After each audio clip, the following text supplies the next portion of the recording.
Welcome. This is our third segment discussing institutional review boards. In our prior segments, we saw how there is a need to deal with a researcher's conflict of interest to prevent inappropriate harms to research subjects, but we didn't discuss what the actual rules are that we've devised to manage those conflicts. So now in this segment, we're going to talk about how we manage those conflicts, and in particular, the role of these review committees called institutional review boards in the United States.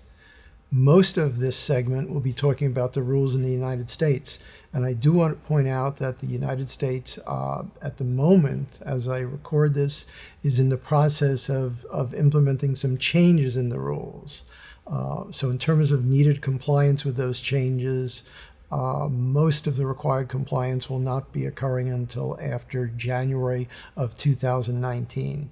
But I will try to point out and be discussing what the new rules will be in most of the slides. So now let's go into discussing the specific rules. The Belmont Report, a document from 1979, is a core document that led to the current United States rules, and it had three ethical principles. And as you'll see, they're very consistent with what we discussed in the earlier segments, particularly with regard to the Nuremberg Code. The first and the most important is the concept of respect for persons, and that's embodied in general in the requirement to get consent. In order to best protect somebody, ideally, you want to tell them what's going to happen to them, and they could then determine and decide for themselves whether or not they want to go ahead and participate in a particular research study. The second concept is that of beneficence, and that's a somewhat fancy word, but it's a simpler concept, and it's basically looking at the possible benefits and risks from doing something, and the goal being we should maximize the benefits, produce as much good as possible, and minimize the risks or harms. And both category concept 1 and concept 2 are very core in terms of rules for protecting research subjects. And the third concept, which is somewhat less relevant, is a concept called justice. And instead of looking at the viewpoint from a particular research subject, this is looking at issues comparing certain research subjects to other research subjects or to other people not participating in the study. And basically, it's a question of fairness across different people. And that's the concept, and we'll see how some of that is embodied in our rules also. So those are three core concepts, and the United States rules about regulating research and managing the researcher's conflict of interest are derived from these three concepts. And just to give you some specifics about how the U.S. system works, we saw in the other segments the Office for Human Research Protections. That's one of the offices, at least within the U.S. Department of Health and Human Services, that deals with making sure these rules are appropriately implemented for federally funded research. Particularly for research funded by the Department of Health and Human Services, and that includes the National Institutes of Health. The Food and Drug Administration is a large agency within the United States that's responsible for reviewing and approving drugs, devices, and biologics, and it has its own set of rules for protecting research subjects, which are somewhat similar to rules that are administered by OHRP, but a little bit different. And just be aware, depending on the type of study that somebody might be doing, you could end up being under both subject to both sets of rules. So be aware of that. So for example, if you were conducting an NIH-funded study that was randomizing people to two different drugs, you'd be under FDA rules because you're studying the drugs, and because it's NIH-funded, you'd be under the OHRP rules. So it's just something to be aware of. Now let's get back to the question of why are there special research rules? Remember, we have this conflict of interest on the part of the researchers, and we want to make sure that we do the right thing vis-a-vis the research subjects. So the rules we're going to be describing manage that conflict of interest and make sure that research can take place, but can take place in an appropriately ethical way. And the institutional review boards, or IRBs, what are often called, ethics review committees in other countries, are the committees that are created to enforce the rules.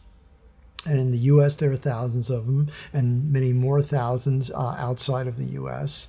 And note, in the U.S., there are also what are called private or commercial IRBs. So that's less common, I think, in countries outside of the U.S. Many institutions have their own IRBs, so it's very common for universities, or certainly large universities, to use their in-house IRBs to review research studies. To give you a few details about how IRBs are constituted, IRBs must have at least 5 members. The members must have backgrounds from diverse areas. There have to be some IRB members who have scientific training and some with a non-scientific background. And the way the IRBs work is that any study that is subject to these rules generally has to get reviewed by an IRB before the researcher can begin enrolling research subjects. And for most studies, the review has to be occurring at least annually, at least once a year. And the scope of the research rules is that the rules apply to research involving human subjects. And the two terms in green, both research and human subjects, are defined terms under the regulations. So let me describe a bit so you have a better sense of what these concepts are in terms of the definitions. What is research? Research means a systematic investigation that is designed to develop or contribute to generalizable knowledge. Recall we discussed this concept earlier in the prior segments, where we discussed what Dr. James Rousey had done in terms of his new technique for corneal transplants, and how had he not been trying to develop generalizable knowledge, he might have been in the category of providing non-standard care instead of being in the category of conducting a research study. And this is the actual definition that was at stake in terms of figuring out what category he was in. So let's turn to the second defined term, namely, when is somebody using a human subject? And a human subject means using a living individual. Note living. So if you're doing research on, for example, the biospecimen from a deceased person, you're actually not under these rules. There may be other rules that apply, but not the rules for protecting research subjects that we're talking about here. So let's assume you're using a living individual. There are two different ways, and they are very, very different, that a researcher could be using a human subject. So in the first category, a researcher is getting data or biospecimens through an intervention or an interaction with the individual. So they're doing something to them or with them. This could be the common ways you probably obviously think you're intervening with somebody. So for example, in a clinical trial, you may be giving a particular type of treatment to somebody by injecting them with a particular medication. Certainly that's an intervention. On the other hand, this is interpreted very, very broadly. An interaction, for example, can be for example, you're asking questions of somebody. So you're just giving them a survey, and you're just sitting down and asking them a number of questions. That in itself is also an interaction, and would put you under the category of using a human subject under category 1. So that's the first way you could be using a human subject. The second way is that the researcher may be using identifiable private information or identifiable biospecimens. Now, in this scenario, the researcher is not intervening or interacting with the individual. Rather, all they're doing is getting this information and using it. And notice the key point here: it has to be identifiable. If the researcher somehow is given information about somebody's health, but they don't know who the person is and can't figure it out, or they're given a biospecimen and it's de-identified, they're not under these rules. If that's all they're doing, you don't have to comply with these rules. So the key thing is it has to be identifiable. Notice these two categories are very, very different. But in both categories, you are using a human subject. So if you're doing research and using a human subject, you're under the rules. Now, you may have heard about the concept of exempt studies, because under the US rules, a study can be exempt. And it does mean if you're doing an exempt study, and in a moment we'll see what type of studies may be exempt, you actually don't have to comply with the rules in general. Although under the new revised rules I told you about that are about to go into effect, it's more complicated in some scenarios in terms of determining whether a study is exempt, and it may actually involve complying with some of these rules in a modest way. So one thing to remember, though, about if your study might be exempt, you often nonetheless need to file somewhere with your institution if you're doing research with a human subject, even if you think your study is exempt. And so find out where in your institution you have to file, and that office often has to determine on its own if your study is exempt. You generally will not be able to do on your own to make your own determination that your study is exempt.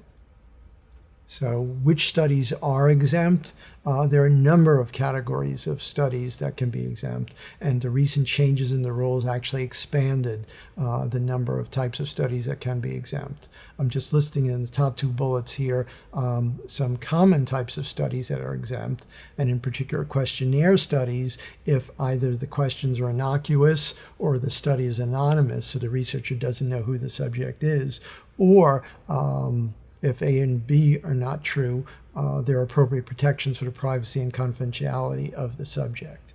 And that C part is one of the new recent changes in the rules.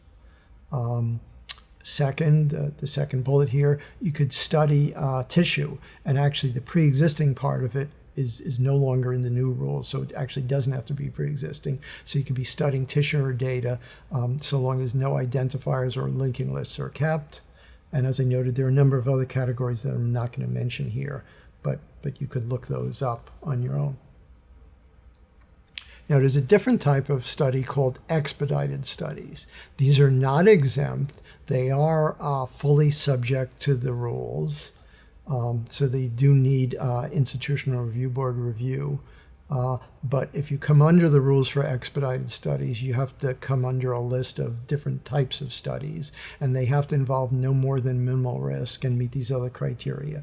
And if that's true, again, you could be under this category of expedited review. And the main difference is that while you're under the rules, you do not need to have review by the full institutional review board meeting as a convened entity. Rather, you could often have review by a single person or by a couple of people. So that can make the review easier to obtain.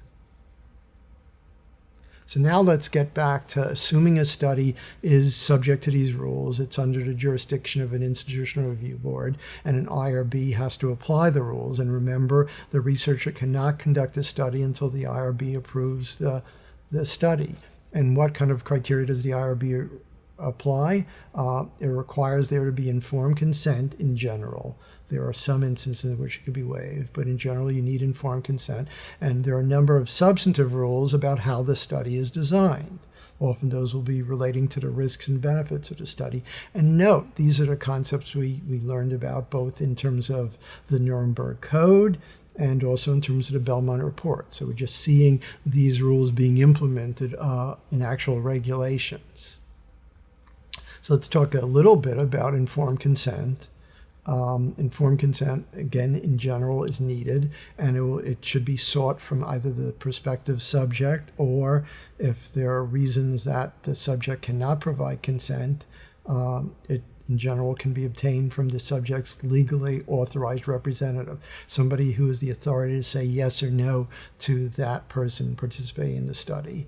In general, we document informed consent by getting the person's signature on a signed consent form. Consent has to be voluntary. It has to be free from coercion and undue influence. And I'll tell you a little more in a moment about what coercion and undue influence involve. And as I noted, There are instances, and particularly in studies that involve no more than minimal risk, in which these requirements can sometimes be waived. But in general, particularly in riskier studies, getting consent is the greatest protection we could always provide to somebody, because it lets that person use their own decision-making authority, exercise their own autonomy, and they get to decide: is what's going to happen in this study something I want to allow to happen to myself? In terms of what sort of information should be provided to the person, going back to what the Nuremberg Code said, it should be the information that will allow somebody to make an enlightened decision about whether or not to participate. So it should explain the nature of the person's problem, what will happen to them in the study, the risks from participating in the study, the possible benefits from participating, and what alternatives do they have to being in the study. So risks, benefits, and alternatives are particularly very, very crucial pieces of information, particularly in clinical trials. So that's the aspect of the study relating to informed consent. And again, in general, that will often be the most important aspect of making the study ethical, getting good consent. But there are a number of other rules in addition to getting consent. Just because you've gotten somebody's consent doesn't mean you can do anything to them. And again, we saw that in discussing what Dr. Rousey did and the other examples. So one of the most important sets of substantive rules about the studies relate to risks. And the starting rule relating about risks is the risks to subjects should be minimized. And there are often two ways to do that. One is to use procedures which are consistent with sound research design and do not unnecessarily expose subjects to risk. So, for example, you'll do procedures that we know are the best procedures and are not unduly risky. And secondly, when appropriate, you should use procedures already being performed on the subjects for diagnostic or treatment purposes. So, for example, if in terms of collecting information about research subjects, you have to do a number of CT scans, which would expose somebody to a great deal of radiation. Ideally, you'd like to find people who are already going to have those CT scans performed to them for clinical purposes, so you're not actually exposing them to any additional radiation. So a second substantive rule about this study, risks, deals with the relationship of risks to benefits from participating in the study. And in particular, the rule is that the risks to the subjects from being in the study have a reasonable relationship to the benefits, if any, that they might get from participating in the study, and the importance of the knowledge that may reasonably be expected to result from conducting the study. So notice you're comparing risk to the subjects on the one hand and seeing if they're reasonable in comparison to the sum of two items. And this slide actually gives it in a type of equation form to make it clearer that on the one side you have risk to subjects, and the other side, notice you don't just have benefits to subjects, rather you have benefits to the subjects plus an extra term, which is benefits to society. So notice the result of this is that a study can be acceptable even if the risks to the subjects are not offset by benefits to the subjects.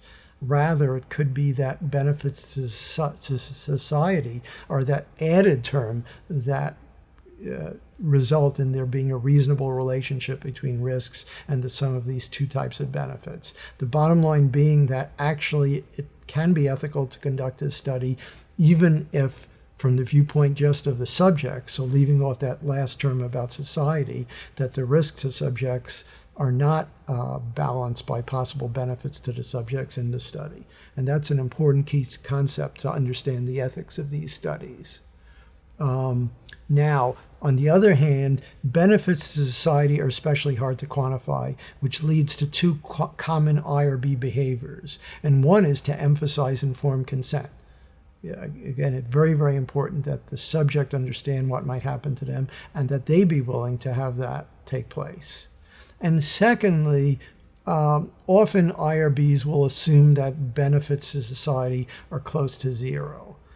because again, it's very often hard to put an actual number on benefits to society. And when you do that, notice that the equation becomes the risks to subjects are reasonable in terms of the benefits to subjects. So that will not mean that you cannot conduct a study, or an IRB will not approve a study that where the risks are not offset by benefits to the subjects. But on the other hand, if it's obvious from the very outset that there are huge risks to the subjects and very little in the way of benefits, that they're sort of out of kilter, it's going to be much more difficult for an IRB to approve that type of study. So it's something to keep in mind. Now let's go on to some other rules. The selection of subjects should be equitable. That gets back to the concept that the Belmont Report talked about in terms of this important concept of justice. And notice there are two aspects to that. This means that groups should not bear more than their share of research risks. In other words, you don't, for example, want to do risky research only on poor people and offer them, a certain amount of money to participate, because they'll be suffering too much of the risks, more than their share of the risks. So that's one aspect of it, but also be aware of the flip side of it, that you don't want to inappropriately exclude certain categories of people from studies. So for example, this is a common complaint about a lot of the research that was done in the past, that a sufficient number of women were not included in the research, and therefore we never learned how the differences there might be important differences in how women should be treated versus the way that the research indicated men should be treated. So you don't want to inappropriately exclude certain groups. So you need to get the right balance in terms of having the right groups in the study and not over representing these groups. And there are special rules about particular subjects who are vulnerable to coercion or undue influence. And some examples of those groups are children, prisoners, individuals with impaired decision-making capacity, or economically or educationally disadvantaged. And institutional review boards should look at studies involving vulnerable subjects and determine what possible additional safeguards might be needed. The rules in the U.S. actually have specific criteria that could be relevant, in particular for children and prisoners. And let me say a bit about the differences between coercion and undue influence. Coercion involves a scenario in which the researcher might try to do something bad to the subject by threatening to take away some right the subject has. It's sort of like, putting a gun to somebody's head, in effect, and saying, I want you in this study or else I'll do something very, very bad to you. One more realistic example is a researcher who might threaten to not continue to be the patient's physician unless they enroll in a particular research study. So that would be described as coercive behavior, and that's unacceptable. That's not an appropriate way to get somebody into a study. Now notice the concept of undue influence, which is very, very different. Undue influence involves usually doing something good to a subject, but doing it inappropriately. So for example, paying people to enroll in a study. That often can be acceptable, but it wouldn't be acceptable if you pay them much, much too much, because then the influence could be undue.